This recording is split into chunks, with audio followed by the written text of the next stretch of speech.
The morning of the vote, Tal'Ori stood in her quarters aboard Assembly Station and practiced reading charges against a species she had never spoken to. Her reflection stared back from the polished viewport wall, a small figure barely reaching the lower edge of the glass. Translucent skin pulled taut over hollow bones, the faint blue map of her circulatory system pulsing in slow, even intervals beneath the surface.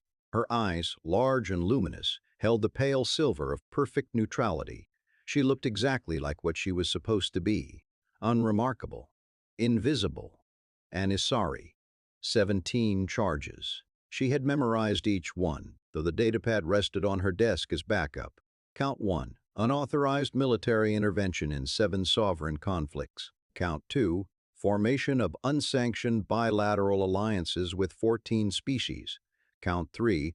Cultural contamination through unregulated media dissemination. She whispered the words to the empty room, testing her pronunciation of Galactic Standard, smoothing the consonants her small mouth struggled with. Count 7 was the longest, a compound charge involving something called excessive demographic expansion, which she understood to mean that humans had too many children too quickly, and it made the older species nervous. The Asari senior delegation had transmitted her instructions at dawn. Read the charges, return to your seat, vote yes when called. Do not speak otherwise.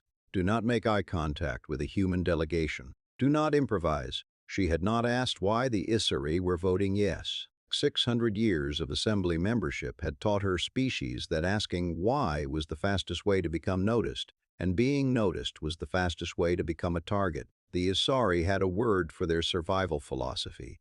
Roughly translated, it meant the art of being too small to bother killing. Tal'Ori straightened her robes, tucked the datapad under her arm, and left her quarters. Her veins pulsed slow and steady. Her sensory filaments lay flat against her forearms.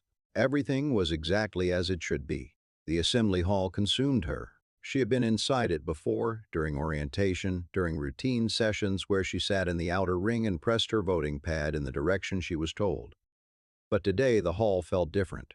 312 delegations filled the concentric rings of seating that spiraled down toward the central speaking platform, and the collective sound of them, the clicking and murmuring and subsonic rumbling of thousands of representatives from hundreds of worlds, created a pressure in the air that Tal'Ori could feel against the thin membrane of her eardrums. She found her seat, outer ring, section 40, far enough from the center that she could have been in a different building, appropriate for a species of no consequence. She sat, placed her datapad on the narrow desk, and watched the chamber fill. The pre-vote atmosphere had a particular texture that Tal'Ori had learned to read in her 2 years of assembly service. When a vote was contested, the chamber buzzed with negotiation, delegates crossing the aisle, aides shuttling between sections, the air thick with the chemical signatures of 50 different species stress hormones. When a vote was a formality, the chamber had the relaxed hum of a completed equation. Today was the second. The outcome had been settled weeks ago in private meetings and coalition agreements, and the careful application of political pressure that Dren had elevated to an art form. The only thing left was the ceremony of making it official.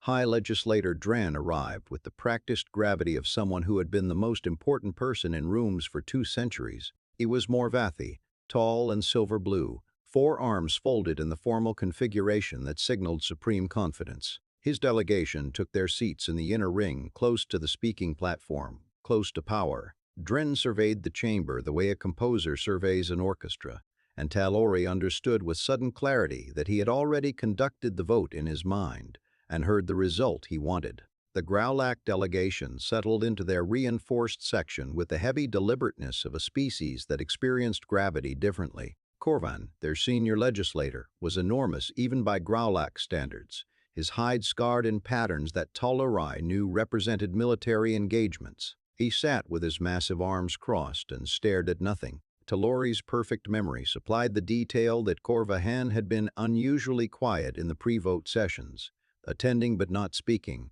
which was unlike a Growlak in any context. The human delegation entered last. 3 of them, that was all. Ambassador Catherine Okafor walked ahead, a tall woman with dark skin and close-cropped silver hair, wearing a simple formal suit that carried no ornamentation, no medals, no species insignia. Behind her, an aide and a security officer, both walking with the quiet competence that Tal'Ori had noticed. Humans carried the way other species carried weapons, naturally without thinking about it. Okafor took her seat.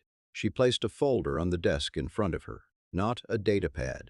A folder made of paper, actual fibrous material, the kind that came from dead plants on a single planet. She folded her hands on top of it and sat perfectly still. Tal'Ori's sensory filaments rose along her forearms. She looked down at them with mild confusion. The filaments were evolutionary holdovers designed to detect the emotional state of approaching predators. They lifted when deception or strong emotion was nearby, but the human woman was across the chamber, far too distant for the filaments to read. Tal'Ori pressed them flat with her other hand and told herself it was a draft in the ventilation system. The presiding officer called the session to order. Tal'Ori heard her name. She stood. The walk to the central platform took 47 seconds, and each one peeled away a layer of anonymity she had spent her entire career building. The platform was a circle of polished stone at the bottom of the chamber, and from it, the assembly rose in every direction like the interior of a vast bowl. 312 species, thousands of delegates. Every eye, an optical sensor, and echolocation organ in the room, oriented toward a single Asari who stood barely a meter tall and whose translucent skin was broadcasting her terror to anyone who cared to look. Her veins had gone chaotic. The slow, steady pulse of calm had shattered into rapid, arrhythmic surges that painted shifting patterns across her arms and throat. Her seat, 30 meters away, was humming. The subsonic vibration her species produced when frightened was traveling through the floor, and even at this distance she could feel it, which meant the delegates near her empty chair could feel it too. Mortifying. She opened her datapad. She read.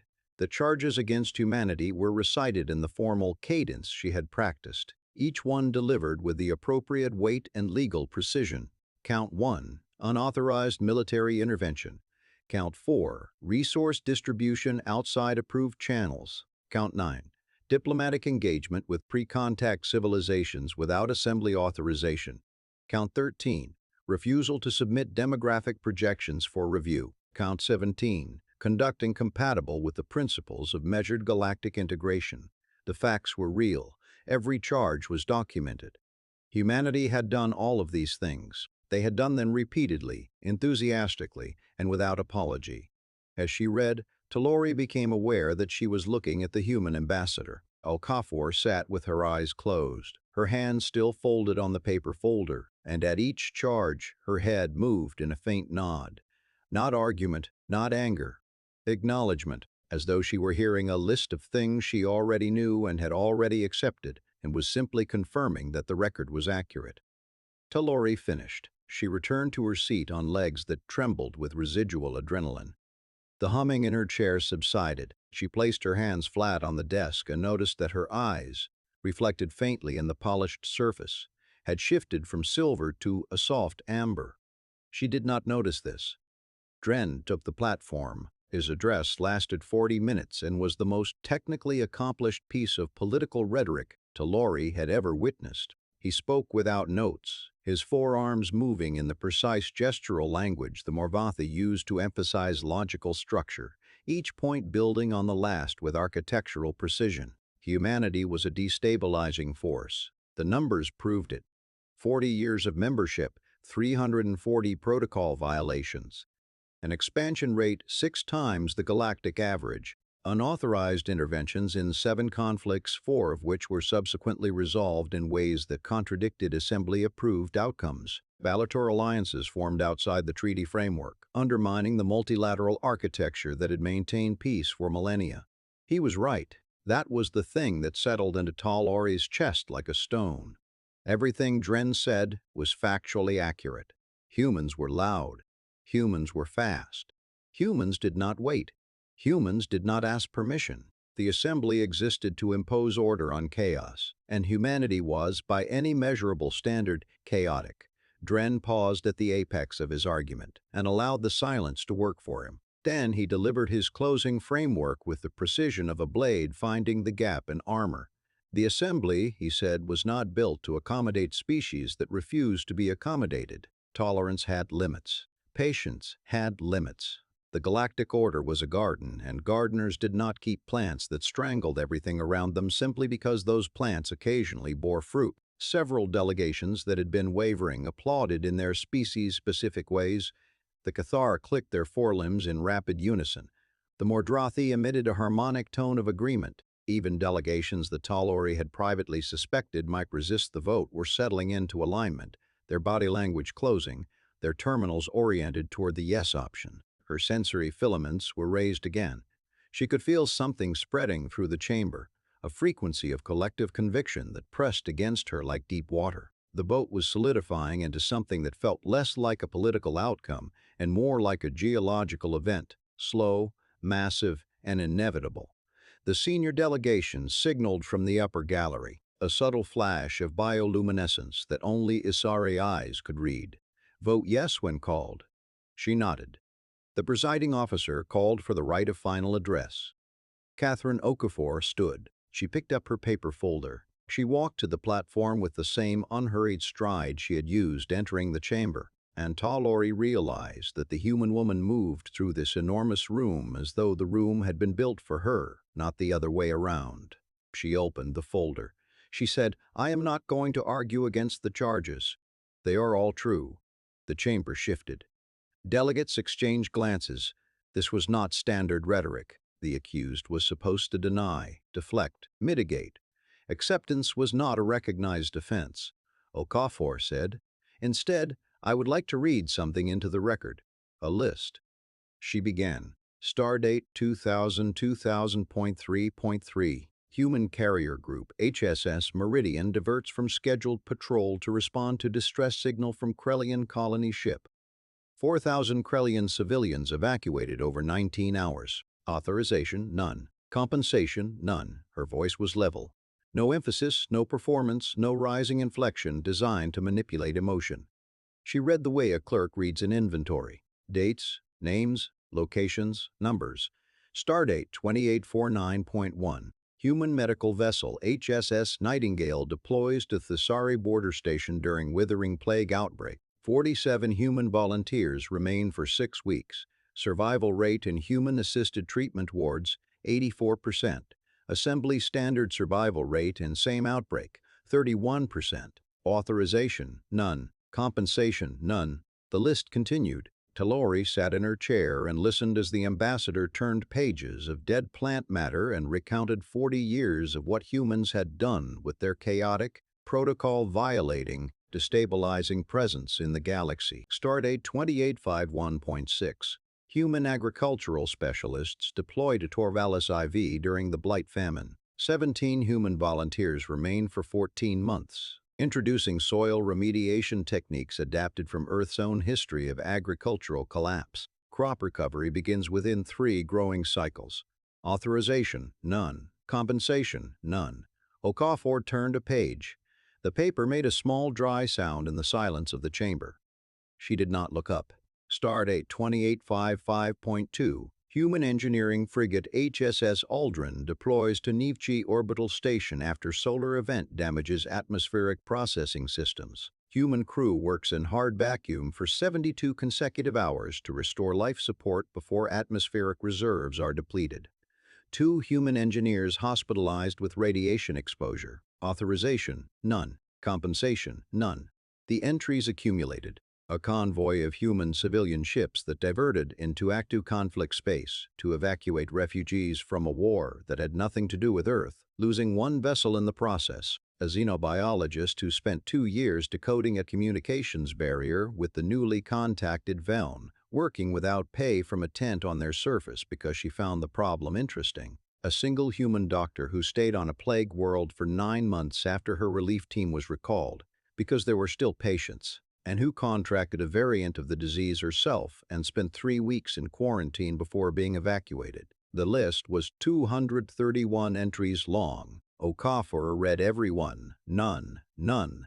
The words repeated like a drumbeat at the end of every entry. No authorization, no compensation, over and over and over. Humans asked no one's permission and sent no one a bill. The repetition, which should have become numbing, instead became heavier with each iteration.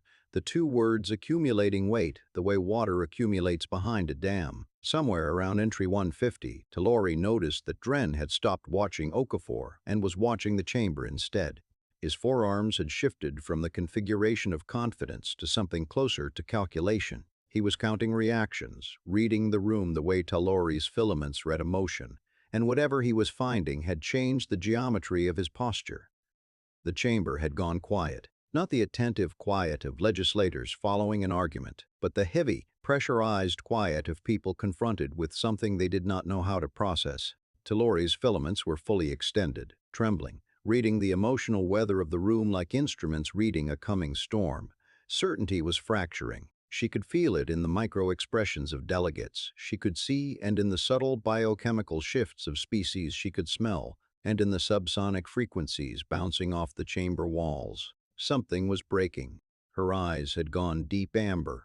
Her veins pulsed in a pattern she did not recognize, fast but rhythmic, synchronized with the cadence of the ambassador's reading. Okafor finished. She closed the folder. She looked up at the assembly, turning slowly so that her gaze passed over every ring, every section, every species. When her eyes crossed the outer ring, they passed over Tal'Ori, and for a fraction of a second, the Isari felt seen, not observed, not catalogued, but recognized as someone present in the room. Okafor said, "You are right that we are dangerous. We are loud, we are fast, we act before we are invited, and we do not wait for your committees to finish debating while people are dying. If that makes us unfit for this assembly, then we accept your vote." She paused.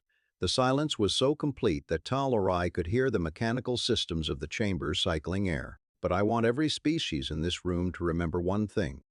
Every entry on that list happened because humans chose to help when no one asked us to and no one paid us to. You are voting to remove the only species that showed up for free. She picked up her folder. She nodded to the chamber, a gesture of respect, of finality, that carried no anger and no appeal. She walked off the platform. Her aide and security officer fell in behind her. The three of them moved up the central aisle, 3 humans among thousands of aliens, and not one delegate spoke or moved or breathed loudly enough to break the silence they carried with them. The chamber doors opened. The 3 humans passed through. The doors closed behind them with a sound that echoed longer than it should have. The human seats were empty. 3 chairs, 3 desks, the small personal effects that delegates accumulate during a session. A water glass, a stylus. The absence was louder than any speech the chamber had heard in Tal'Ori's lifetime. Tal'Ori stared at those empty chairs and felt something inside her shift, a tectonic realignment of weight she had not known she was carrying. She had no Isari word for it. The closest approximation was the sensation of realizing you had been underground your entire life, and there was a sky. Around her, the chamber remained frozen. The presiding officer's gavel hung in the air, unactivated. Even Dren, whose political instincts had never failed him in 200 years of public life, sat motionless, recalculating. 30 seconds passed, a minute. The silence aged into something structural. Then the presiding officer called the vote. Dren voted yes immediately. His coalition followed. 170 votes registered in the first 30 seconds, the counter climbing in a rapid cascade that should have felt like momentum, but instead felt like falling. Then the counter slowed. 178, 182, 185. The automatic pace of predetermined voting gave way to something ragged and uncertain. Tal'Ori watched the Growlak terminal. Corvian's massive hand hovered over the voting pad, his scarred fingers spread wide. Entry 47. 3 years ago, 412 Growlak civilians on a crippled colony ship, and the humans had come. No authorization, no compensation. His hand did not move. Across the chamber, the Thessari delegation was arguing in rapid subsonic pulses that Tal'Ori could feel in her teeth. Entry 112. The plague response.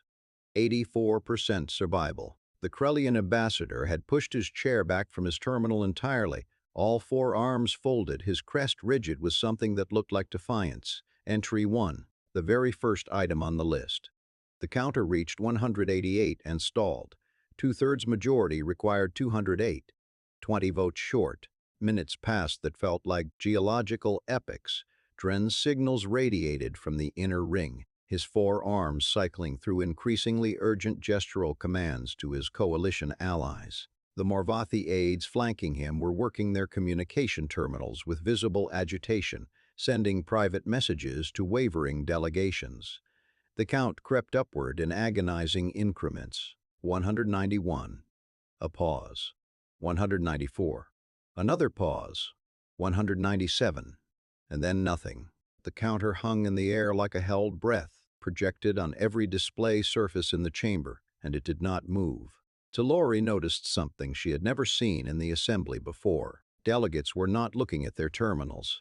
They were looking at each other, across species lines, across alliance boundaries, across the carefully maintained distances that kept 312 civilizations from ever truly connecting. They were looking at each other and asking, without words, the same question. Were we on the list? The senior delegation's signal flashed from the gallery. Urgent now, the bioluminescence sharp and commanding. Vote. Yes. Now. Tal'Ori looked at her terminal. The yes button glowed soft green. Her voting finger, thin and translucent, the veins inside it racing with visible agitation, hovered over the pad. She had never voted against the coalition. The Asari survived through insignificance. One junior legislator's vote could not possibly matter. And then her memory did something it had never done before. It activated without her consent. Entry 203. She had heard it in the chamber. Okafor had read it in the same flat, uninflected voice she had used for every other entry. Tal'Ori had not reacted. She had been too overwhelmed by the cumulative weight of the list to isolate any single item. But her memory, the near-perfect recall that was her birthright as an Asari, had caught it, held it, and now delivered it to her with the force of a detonation. Stardate 2861.7. Human relief convoy diverts to Asari homeworld during the substrate collapse. Geological catastrophe. 40% of burrowing infrastructure destroyed. 2 million Asari displaced. Human engineering teams arrive within 1 week. 4-month deployment. Authorization, none. Compensation, none. She had been 12 years old. The substrate collapse had broken the world she knew. Their family burrow, 4 generations deep, had crumbled in a single afternoon. She remembered the sound of it, the deep grinding roar of compressed earth giving way, a sound that burrowing species understood as the voice of death itself. Her family had clawed their way to the surface, emerging into open air for the first time in her young life, blinking against sunlight that hurt her eyes and wind that cut through her translucent skin. They had lived in a surface shelter for 3 months.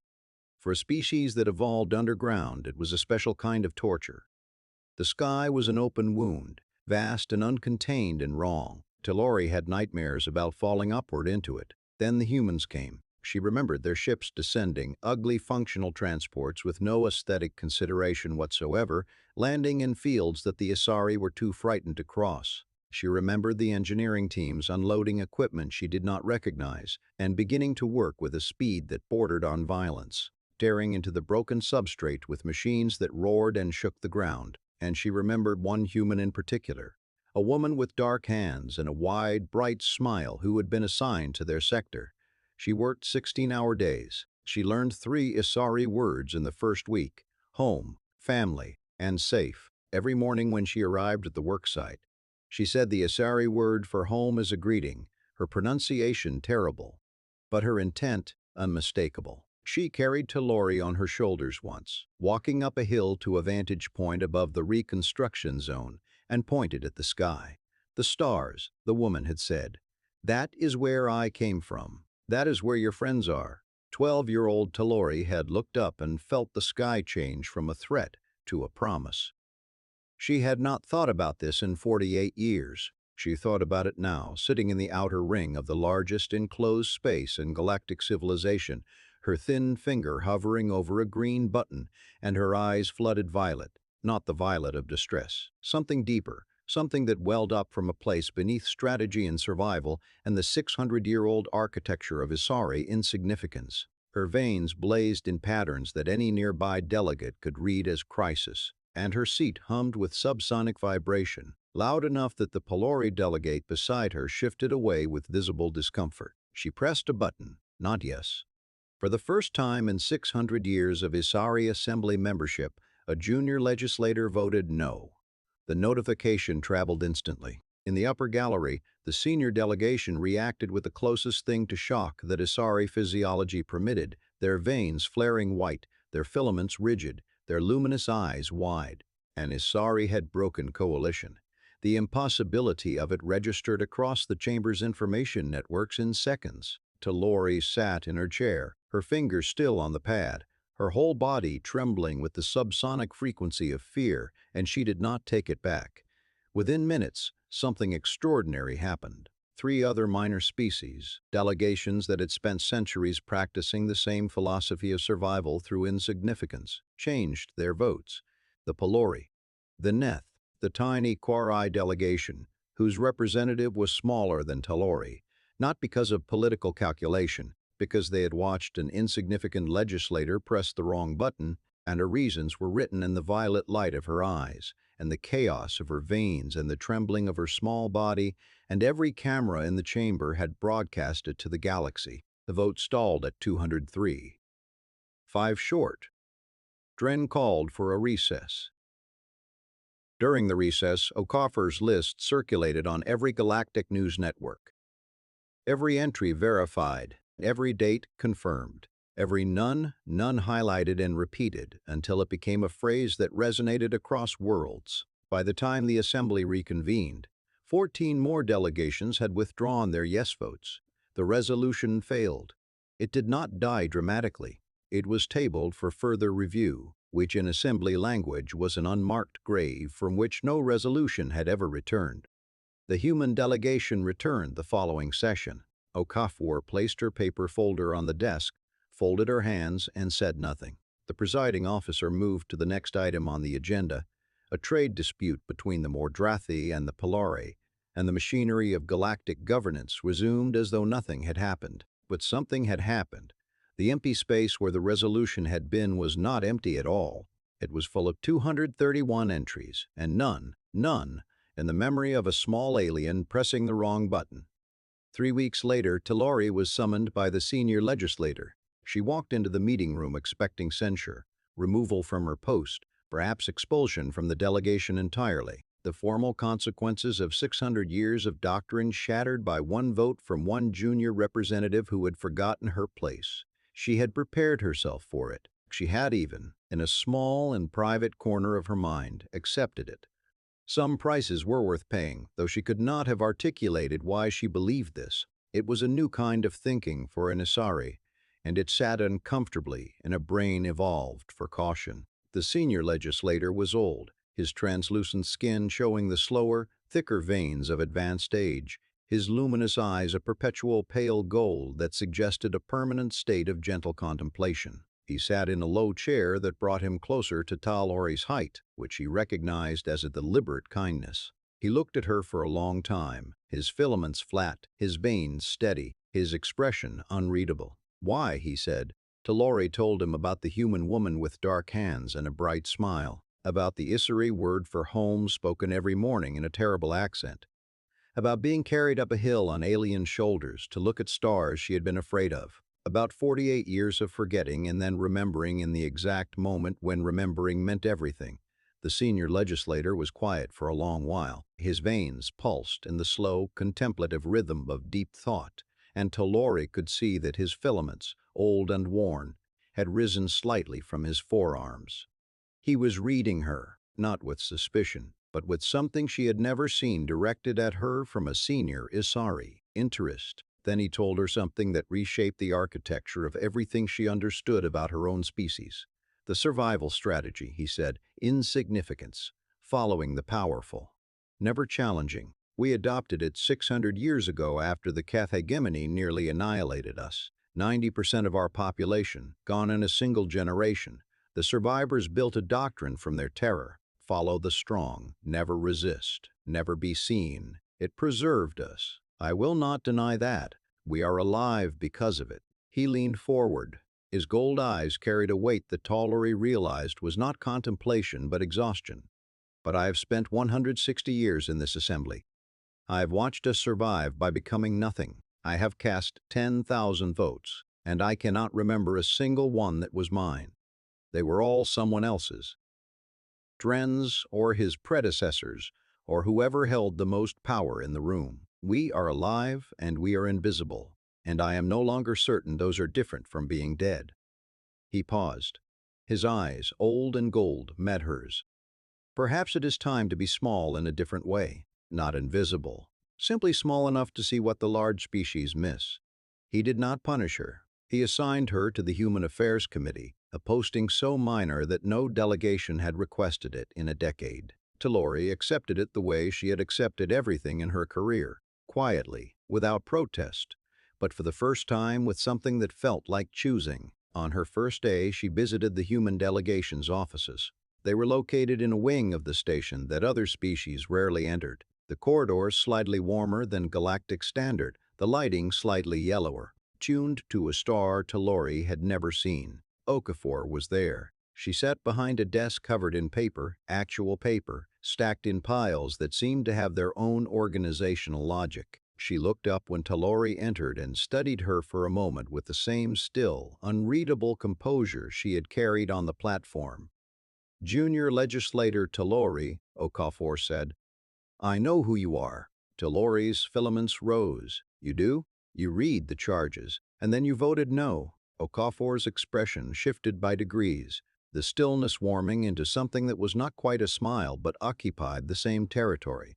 "I pay attention to people who change their minds." Tal'Ori stood in the doorway of the office, her eyes warm amber, her veins pulsing in a steady rhythm she had not felt before, and she said, "I remember entry 200, the substrate collapse, the human teams who rebuilt our burrows.